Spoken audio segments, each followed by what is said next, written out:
ओम शांति। शांति 23 जनवरी 2026 के ईश्वरीय महावाक्य। मुरली का सार। मीठे बच्चे, तुम्हारे मुख से सदैव ज्ञान रत्न निकलने चाहिए। तुम्हारा मुखड़ा सदैव हर्षित रहना चाहिए।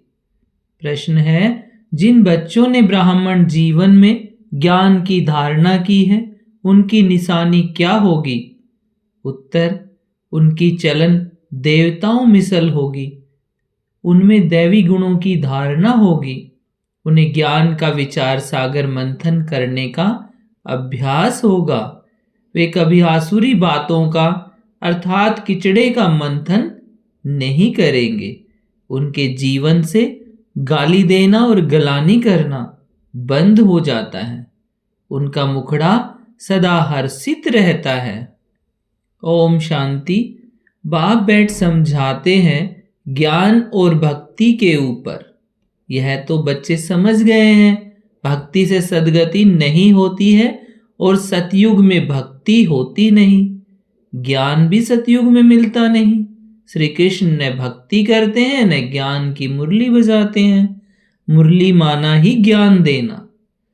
गायन भी है ना मुरली में जादू, तो जरूर कोई जादू होगा ना।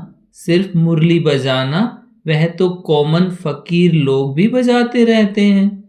ये इस मुरली में ज्ञान का जादू है। अज्ञान को जादू तो नहीं कहेंगे, मुरली को जादू कहते हैं। मनुष्य से देवता बनते हैं ज्ञान से। जब सतयुग है तो इस ज्ञान का वर्षा है। वहां भक्ति होती नहीं, भक्ति होती है द्वापर से, जबकि देवता से मनुष्य बन जाते हैं। मनुष्यों को विकारी, देवताओं को निर्विकारी कहा जाता है। देवताओं की सृष्टि को पवित्र दुनिया कहा जाता है। अभी तुम देवता बन रहे हो। ज्ञान किसको कहा जाता है? एक तो स्वयं की व बाप की पहचान और फिर सृष्टि के आदि मध्य अंत की नॉलेज को ज्ञान कहा जाता है। ज्ञान से होती है सद्गति, फिर भक्ति शुरू होती है तो उतरती कला कहा जाता है, क्योंकि भक्ति को रात, ज्ञान को दिन कहा जाता है। यह तो कोई भी बुद्धि में बैठ सकता है, परंतु दैवी गुण धारण नहीं करते हैं। दैवी गुण हो तो समझा जाए ज्ञान की धारणा है। ज्ञान की धारणा वालों की चलन देवता मिसल होती है।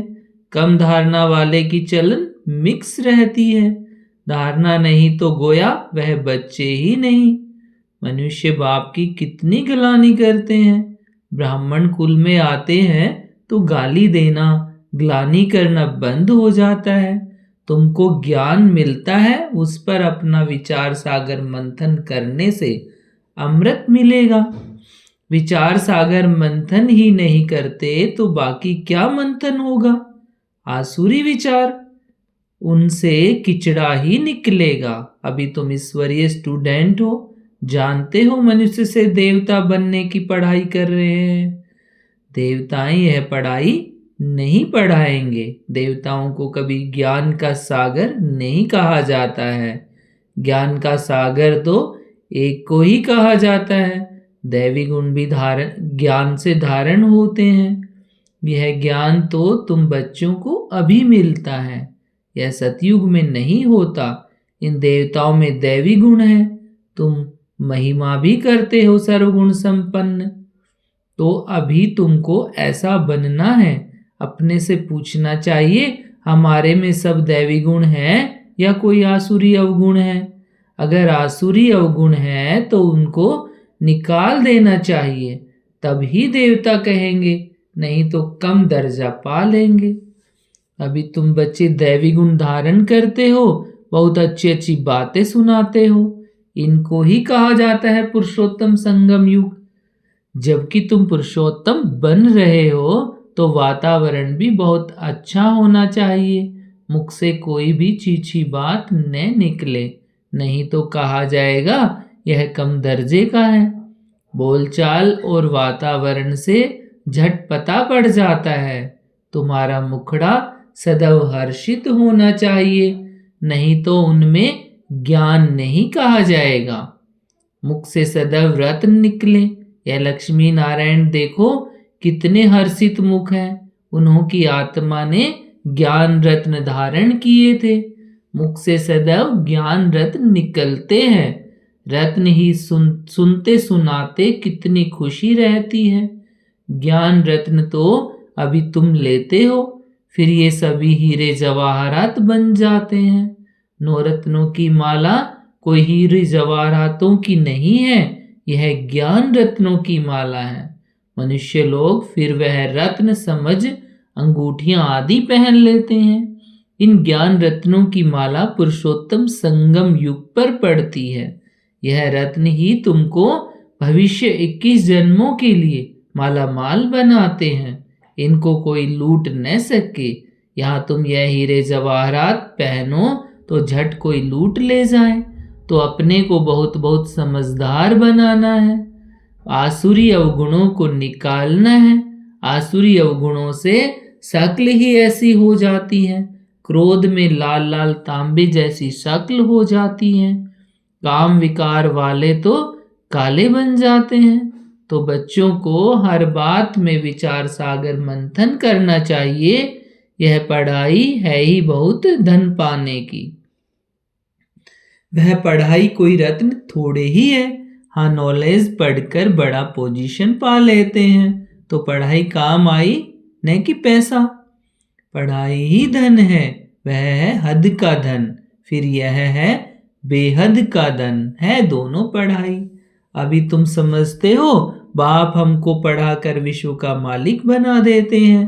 वह अल्पकाल क्षण भंगुर की पढ़ाई है एक जन्म के लिए। फिर दूसरे जन्म में नए सिर पढ़ना पड़े। वहां धन के लिए पढ़ाई की दरकार नहीं। वहां तो अभी के पुरुषार्थ से अकीचार अथाह धन मिल जाता है। धन अविनाशी बन जाता है। देवताओं के पास धन बहुत था, फिर जब भक्ति मार्ग अर्थात रावण राज्य में आए तो कितना था, कितने मंदिर बनाए हुए हैं।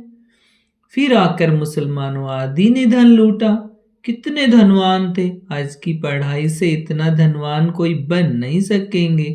तुम अभी जानते हो हम इतनी ऊंची पढ़ाई पढ़ते हैं जिससे यह देवी देवता बनते हैं। तो पढ़ाई से देखो मनुष्य क्या बन जाते हैं, गरीब से साहूकार। अभी भारत भी कितना गरीब है। साहूकारों को तो फुर्सत ही नहीं है। अपना अहंकार रहता है, मैं फलाना हूं। इसमें अहंकार आदि मिट जाना चाहिए। हम आत्मा हैं। आत्मा के पास तो धन दौलत हीरे जवाहरात आदि कुछ भी नहीं है। बाप भी कहते हैं देह सहित सब संबंध छोड़ो। आत्मा शरीर छोड़ती है तो साहूकारी आदि सब खत्म हो जाती है।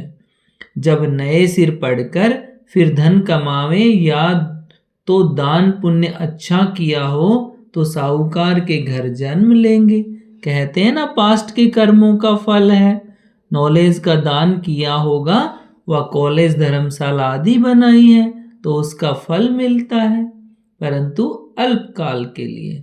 यह दान पुण्य भी यहाँ किया जाता है, सतयुग में नहीं किया जाता है।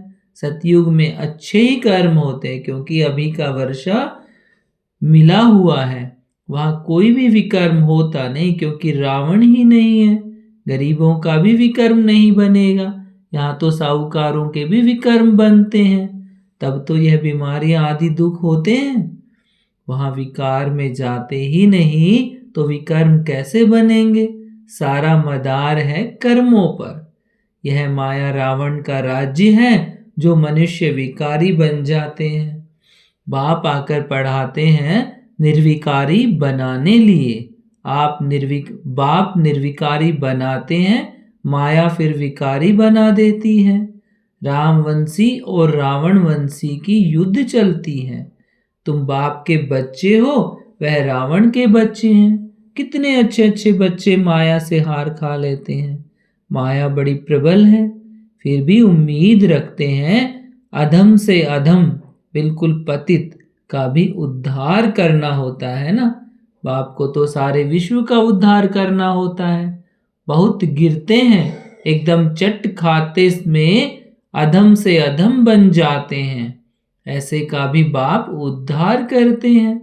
अधम तो सब है रावण राज्य में, परंतु बाप बचाते हैं, फिर भी गिरते रहते हैं तो बहुत अधम बन जाते हैं। उनका फिर इतना चढ़ना नहीं होता है। वह अधमपना अंदर खाता रहता है। जैसे तुम कहते हो अंतकाल, जो उनकी बुद्धि में वह अधमपना ही आता रहेगा। तो बाप बैठ बच्चों को समझाते हैं, कल्प कल्प तुम ही देवता बनते हो, जानवर बनेंगे क्या, मनुष्य ही बनते हैं और समझते हैं। इन लक्ष्मी नारायण को भी नाक कान आदि है, मनुष्य है ना, परंतु दैवी गुणों वाले हैं, इसलिए इनको देवता कहा जाता है। ये ऐसा सुंदर देवता कैसे बनते हैं, फिर कैसे गिरते हैं, इस चक्र का तुमको मालूम पड़ गया है। जो विचार सागर मंथन करते होंगे उनको धारणा भी अच्छी होगी। विचार सागर मंथन ही नहीं करते तो बुद्धू बन पड़ते। मुरली चलाने वाले का विचार सागर मंथन चलता रहेगा। इस टॉपिक पर यह समझना है, ऑटोमेटिकली विचार सागर मंथन चलता है। फलाने आने वाले हैं, उन्हों को ही उल्लास से समझाएंगे, हो सकता है कुछ समझ जाए, भाग्य पर है। कोई झट निश्चय करेंगे, कोई नहीं करेंगे, उम्मीद रखी जाती है।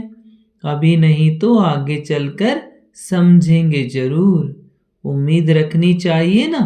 उम्मीद रखना माना सर्विस का शौक है, थकना नहीं है। भल कोई पढ़कर फिर अधम बना है, आता है तो जरूर उनको विजिटिंग रूम में बिठाएंगे।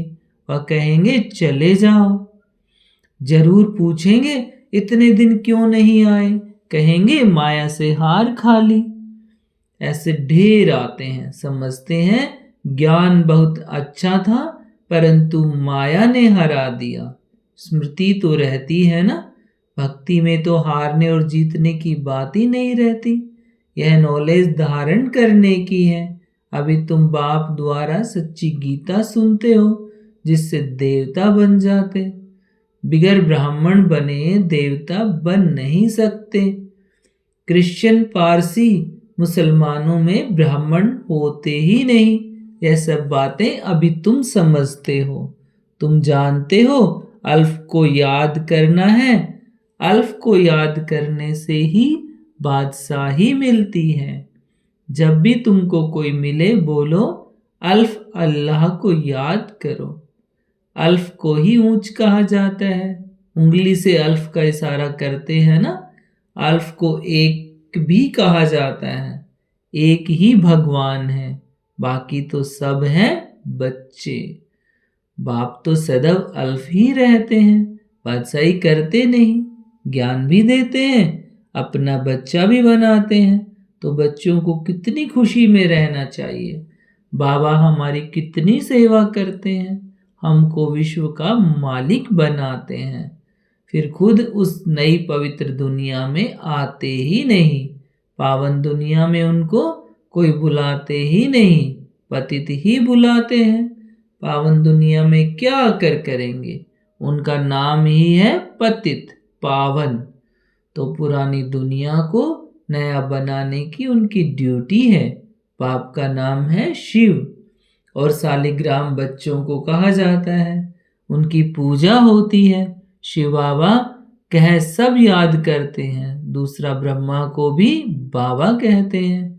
प्रजापिता ब्रह्मा कहते तो बहुत हैं, परंतु उनको यथार्थ रीति जानते नहीं हैं। ब्रह्मा किसका बच्चा है? तुम कहेंगे परमपिता परमात्मा, शिव ने उनको अडॉप्ट किया है। यह तो शरीरधारी है ना। ईश्वर की औलाद सब आत्माएं हैं। सब आत्माओं को अपना अपना शरीर है, अपना अपना पार्ट मिला है, तो बजाना ही है। यह परंपरा से चला आता है। अनादि अर्थात उनका आदि मध्य अंत नहीं, मनुष्य सुनते हैं एंड होती है, तो फिर मूंझते हैं कि फिर बनेंगे कैसे। बाप समझाते हैं यह अनादि है, कब बने हैं यह पूछने का नहीं रहता। प्रलय होती ही नहीं, यह भी गपोड़ा लगा दिया है। थोड़े मनुष्य हो जाते हैं इसलिए कहा जाता है वैसे प्रलय हो गई। बाबा में जो ज्ञान है वह अभी ही इमर्ज होता है। इनके लिए ही कहते हैं सारा सागर शाही मस बनाओ तो भी पूरा नहीं होगा। अच्छा, मीठे मीठे सिकिल देह बच्चों प्रति माता पिता बाप दादा का याद प्यार और गुड मॉर्निंग। रूहानी बाप की रूहानी बच्चों को नमस्ते और हम रूहानी बच्चों की रूहानी माता पिता और बाप दादा को गुड मॉर्निंग और नमस्ते बाबा, नमस्ते। धारणा के लिए मुख्य सार है अपने हर्षित मुख मुखड़े से बाप का नाम बाला करना है। ज्ञान रत्न ही सुनने और सुनाने हैं। गले में ज्ञान रत्नों की माला पड़ी रहे, आसुरी अवगुणों को निकाल देना है। सर्विस में कभी थकना नहीं है, उम्मीद रख शौक से सर्विस करनी है। विचार सागर मंथन कर उल्लास में रहना है। आज का वरदान कंफ्यूज होने के बजाय लूज कनेक्शन को ठीक करने वाले समस्या मुक्त भाव। कंफ्यूज होने के बजाय लूज कनेक्शन को ठीक करने वाले समस्या मुक्त भाव। सभी समस्याओं का मूल कारण कनेक्शन लूज होना है। सिर्फ कनेक्शन को ठीक कर दो तो सर्वशक्तियां आपके आगे घूमेंगी। यदि कनेक्शन जोड़ने में 1-2 मिनट लग भी जाते हैं तो हिम्मत हार कर कंफ्यूज न हो जाओ।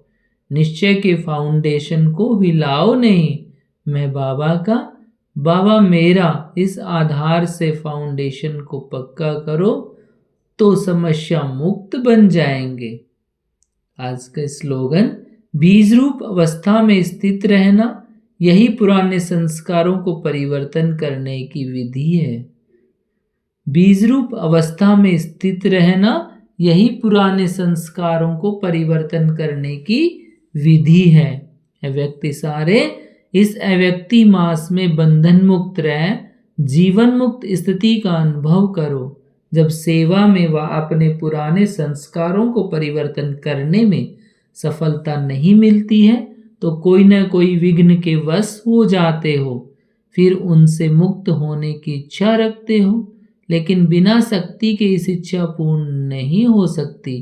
इसलिए अलंकारी रूप बनो, शक्ति रूप धारण करो तो बंधन मुक्त बन जाएंगे। ओम शांति।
ओम शांति।